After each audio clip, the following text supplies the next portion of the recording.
छत्तीसगढ़ी गाने देखने के लिए हमारे YouTube चैनल को सब्सक्राइब करें और नए अपडेट्स जानने के लिए बेल आइकन के बटन को क्लिक करें।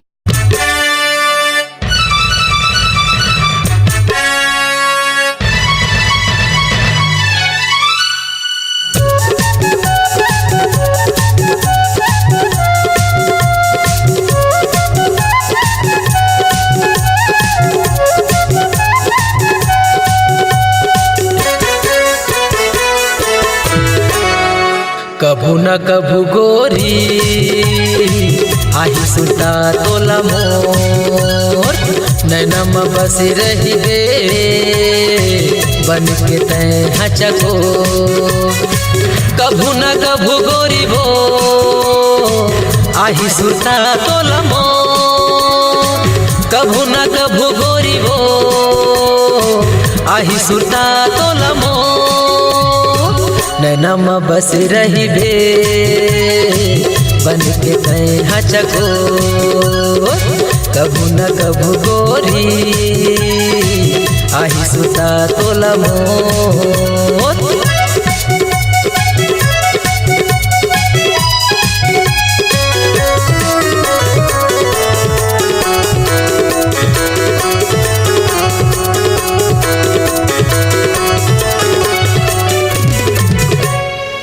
मोरले होगे दूर कहोगे मोरले भूर, माया के तोरे आसमां मिली से मोला धूर, माया के तोरे आसमां मिली से मोला धूर।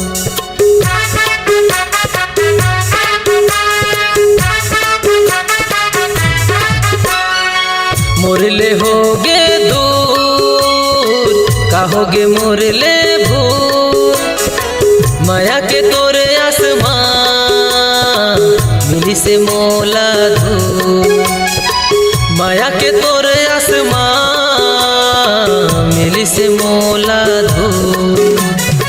खाके कैथो क्रिया करो नहीं अब सोच, खाके कैथो करो नहीं अब सोच नैनम बस रही बे बन के तय हचको। कभू न कभू गोरी आही सुता तोला मोर।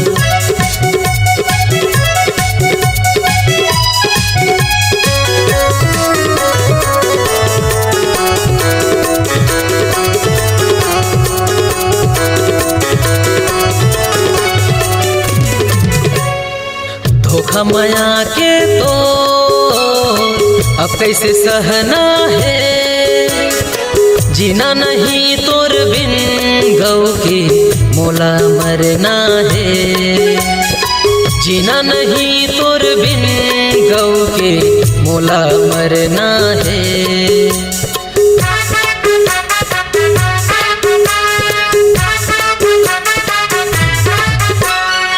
धोखा माया के तो अब कैसे सहना है, जीना नहीं तोर बिन गौ के मोला मरना है, जीना नहीं तोर बिन गौ के मोला मरना है।